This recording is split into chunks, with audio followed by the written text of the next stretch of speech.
Good evening and welcome to Eagle Eye News at 6. I'm Chloe Thaler. And I'm Alicia Richardson. Basketball is the story that hasn't gotten old yet around Auburn. The Tigers, of course, heading to the Final Four in Minneapolis for the first time in program history. The Oaks on Toomer's Corner were overwhelmed with toilet paper this weekend as the Tigers took down UNC on Friday and Kentucky on Sunday. The team headed out yesterday afternoon from Minnesota and will face number 1 seeded Virginia Saturday at 5:09 p.m. The celebrations will continue in Auburn this weekend. The Auburn Arena will be open for a free watch party and the doors open at 3:30 Saturday. Stay tuned for more breakdown of the games and a preview of what the matchup against the Cavaliers could look like up ahead. A verdict has been reached on the Tiger Transit rape case. Former Tiger Transit driver Tony Patillo has been sentenced to 21 years and 3 months in prison. Patillo has been in jail for 19 months and that time will be applied to the sentence. Patillo's attorney, John Taylor, said the court should have considered his lack of a criminal record or history of violence. He advocated for a sentence between 10 and 15 years. Patillo's sentencing comes a year and a half after the September 2017 incident in which Patillo and another driver, James Johnson Jr., raped a female student on the back of a bus. Johnson will go on trial at a later date. In the midst of the growth spurt of off-campus apartments, Auburn University's Housing and Residence Life Division is looking to a master plan for housing renovations and additions. Eagle Eye's Grace Reynolds has the story. While off-campus apartments continue to spring up in Auburn, on-campus housing hasn't increased the number of beds available to students since 2013. Auburn is one of 4 schools in the SEC that does not require freshmen to live on campus, along with the University of Florida, University of Kentucky, and Texas A&M. Auburn Campus Housing Director Kevin Holt says letting students choose where they live is part of the appeal. It is something unique to our campus to where our students have a choice of where they reside, and we think that is special for our students. Auburn University currently has 32 residence halls in 9 neighborhoods scattered across campus. Nearly 4,800 residents live on campus with 77 resident assistants. Holt says 65 to 70% of freshmen are housed on campus. Around 700 sorority members live on campus, as well as 200 student athletes and around 350 upperclassmen. That mix seems to be working out pretty fine for us, and at this point we're not pushing to have a live-on requirement. Freshman Faith Osborne lives on campus. She knew people coming into Auburn but wanted to form new friendships and was drawn to the convenience of on-campus life. Just that everything's really close, like especially food, so that when I am hungry I don't have to drive somewhere to get something. It's all really close and I can wake up late for my classes and still be on time.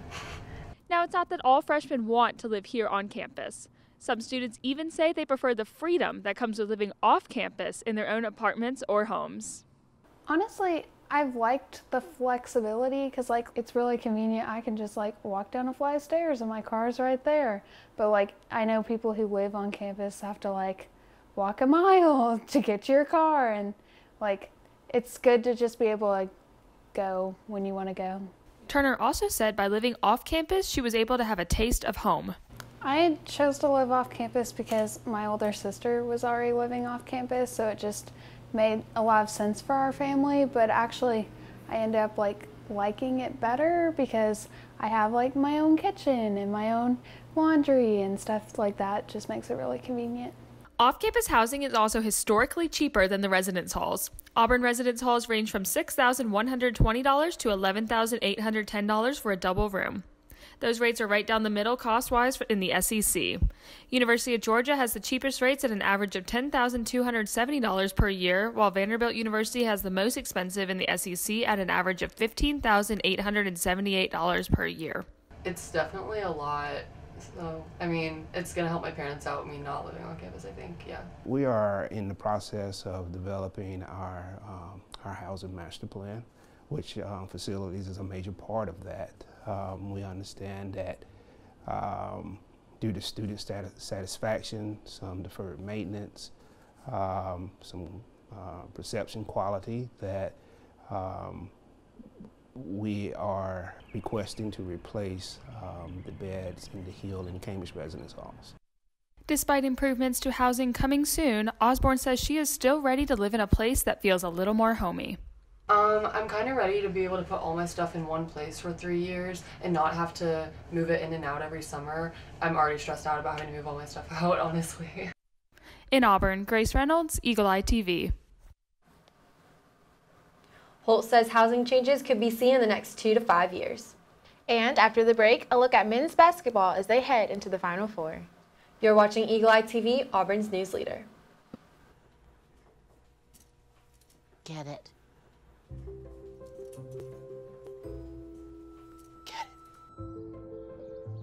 Get it. Get it. Get it. Get it.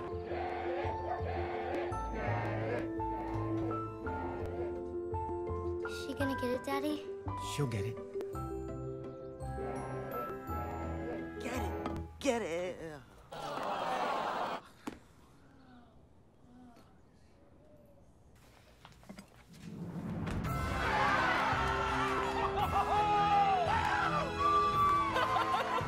When you bring home a Goodwill find, you give your whole town a reason to celebrate because you're also funding local job training and placement programs in tech, healthcare, and more. Goodwill. Bring good home.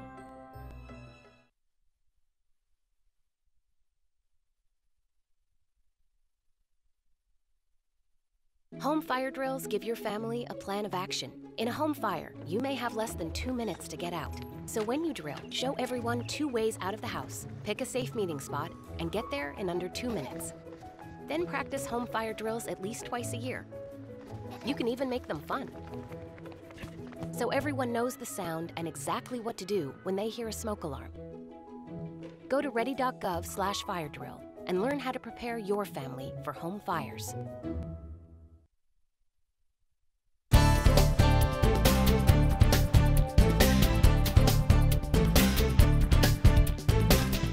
Welcome back. I'm Randy Whitlow with Eagle Eye Sports. After taking down 3 Blue Bloods in 3 consecutive rounds, Auburn basketball is still dancing past March. The Tigers will face on 1 seed and South Region champion Virginia. Auburn may have lucked out as the draw, as Virginia may be the best opponent for Auburn to face. The Tigers play a very fast-paced style of basketball, while the Cavaliers run a slower, more half-court set style. Look for Auburn to push the pace if they want to come out on top. Tune in to CBS at 5:09 Saturday to find out. Auburn and Virginia will kick off the day's action as Michigan State and Texas Tech will follow to determine who will play for the national championship. Auburn baseball welcomed in the Georgia Tech Yellow Jackets Tuesday night for a quick matchup before the Tigers welcome in Arkansas this weekend. The Tigers took an early 3-0 lead thanks to 3 RBI singles from Will Holland, Kason Howell, and Matt Scheffler. But the Jackets didn't go down without a fight, as Georgia Tech had a 4-run 4th inning after putting 1 on the board in the 3rd, totaling the score to 5-3 Tech. Pitcher Blake Celesi took the mound to start the 5th inning and put the first 9 batters he faced away, but the Tech was able to cap off scoring in the game with 4 more runs and would go on to win by a final score of 9-3.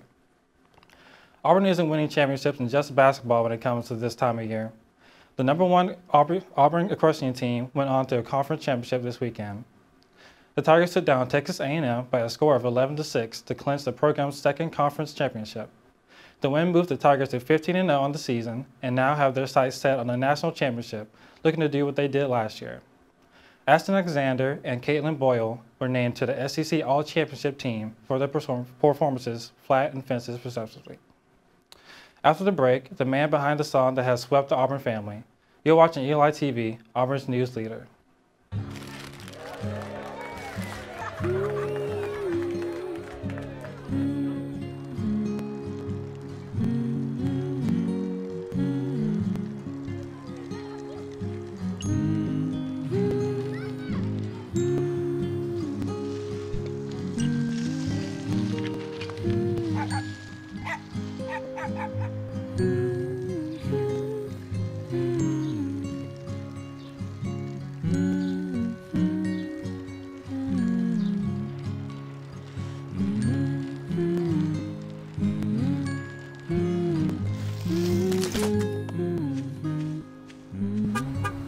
Things you've done with your bike, donating it to Goodwill may be the most incredible of all. Your donations help fund job placement and training for people in your community, which means your stuff can be more powerful than you think. Donate stuff, create jobs. Green hat, red hat, oops. Oops. Red shirt, blue shirt, yellow shirt. Oops.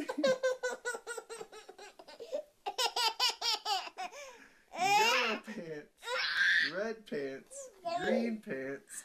Oops.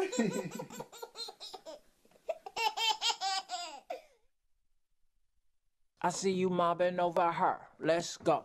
Let's mob. Let's crawl. Let's crawl. Let's crawl.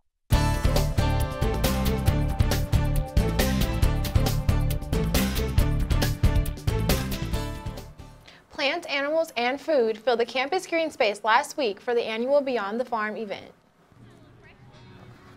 Hey, I'm Morgan Garrett with Eagle Eye TV, and we're here at the Beyond the Farm event brought to you by the Auburn Ag Council.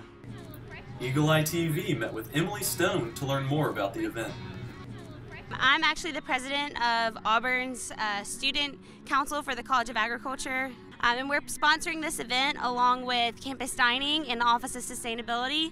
Food systems and agriculture is so much more than just farming. And so we're using this event to kind of bring the community together and show them all those things. So we have different booths that are highlighting different aspects of the agriculture industry. So we have like the Horticulture Club is here, and they have plants that are sponsored by Bonnie Plants, and they're giving those out to students. We have collegiate cattlemen and women. They have the cow over there with all the different cuts of meat showing through it to kind of talk about, you know, where your meat comes from and those animals and the way that they produce meat.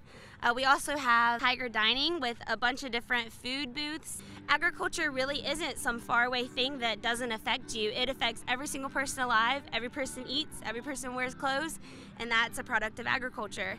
And we're hoping that through this event, students can learn something about the different aspects of agriculture, about poultry science and meat science and horticulture, and we even have biosystems engineering with drones and UAVs talking about technologies that make agriculture more efficient, help us produce more food so more people can eat. We're making great technological advances here at Auburn in agriculture. We are doing research and really affecting this world and making it a better place. And I think Auburn students should know about that so they can be proud of that and they can tell the rest of the world about the great things that are happening at Auburn, specifically in agriculture.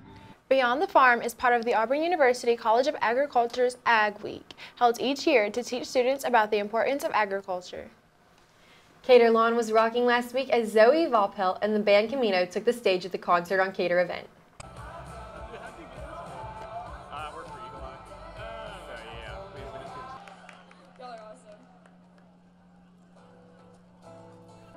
Students packed out Cater Lawn Thursday night as Auburn University's Program Council hosted its annual Concert on Cater.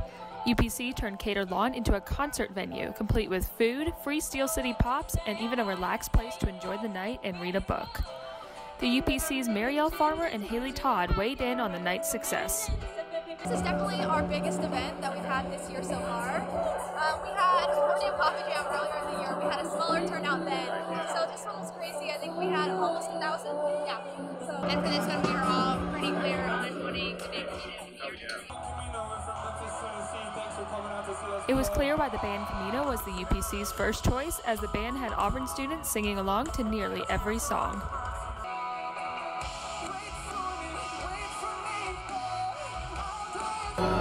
We definitely want it to become kind of a once-a-semester tradition, so also a regular thing that happens more and more in the future. Students will be looking forward to more from the organization in the future, as it delivered with a good time for all Thursday night. The event also had free food and drinks for students. Auburn University will host CIA Director Gina Haspel April 18th as part of the National Security Forum. Haspel will speak at 9 a.m. on April 18th at the hotel at Auburn University in Dixon Conference Center. Auburn students, faculty, and staff must RSVP online by April 11th. Haspel is the first female CIA director in history. She has been in the position since May 2018. This week's Pet of the Week is Russet. I'm Eva Brandon with Eagle Eye TV, and we're here today at Lee County Humane Society visiting our Pet of the Week, Russet. So our Pet of the Week this week is Russet. He is about 2 years old and was actually abandoned here at the shelter back in January. So he's been with us almost 3 months now, and he's a really sweet boy, but he's kind of an enigma. He's pretty uninterested in most things. He really likes sniffing around and exploring his area, but other than that, he doesn't really have anything that really makes him go crazy. He's a pretty mellow dog for the most part. He'd be a really great Netflix buddy. I mean, he's definitely kind of your classic couch potato dog. He's not really interested in like taking off running around at the park or anything like that. He's just a little bit more of a refined, calm fella. If you're interested in Russet or any of his friends or maybe a feline companion, we're open for adoptions from 12 to 5 p.m. Tuesday through Sunday. And all you have to do is fill out an application, which you can do on our website, which is leecountyhumane.org. And you can also follow our social media pages to stay up to date on all of our available animals. Russet is available for adoption at the Lee County Humane Society. After the break, meet the man behind the song that the Auburn family can't stop singing. But first, here's a look at some events coming up around Auburn this weekend. You're watching Eagle Eye TV, Auburn's news leader.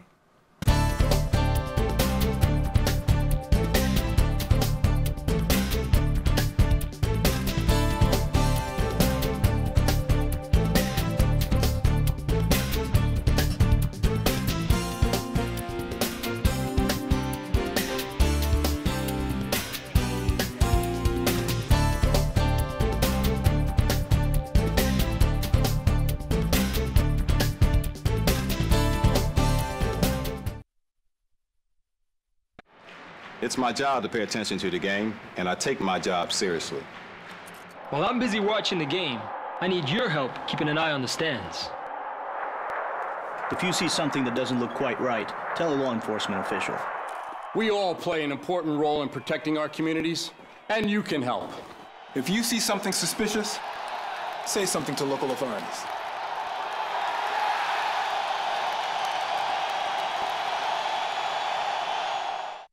Green hat, red hat, oops.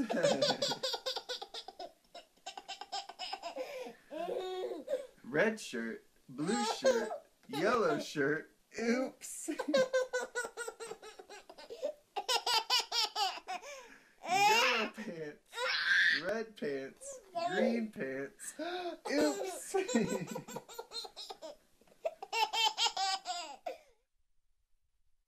I see you mobbing over her. Let's go. Let's mob. Let's crawl. Let's crawl. Let's crawl.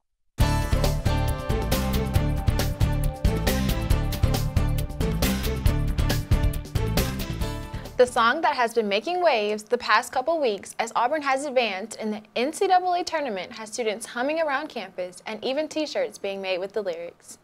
The song was written by 2008 Auburn alum Drew Crossan. Eagle Eye's Hope Sharp sat down for an exclusive to learn more behind the now iconic anthem. Jared, Chuma Okiki, and that guy Bryce Brown, shooting that thing from way downtown. We Got Jared has been played by the Auburn Pep game at the past 2 tournament games, and fans in Minneapolis can expect to hear it at the U.S. Bank Stadium this weekend. That's all we have for you tonight. Be sure to tune in with us each Thursday and check our website, eagleeyeauburn.com, for all the latest headlines. I'm Chloe Thaler. And I'm Alicia Richardson. Thanks for joining us, and War Eagle.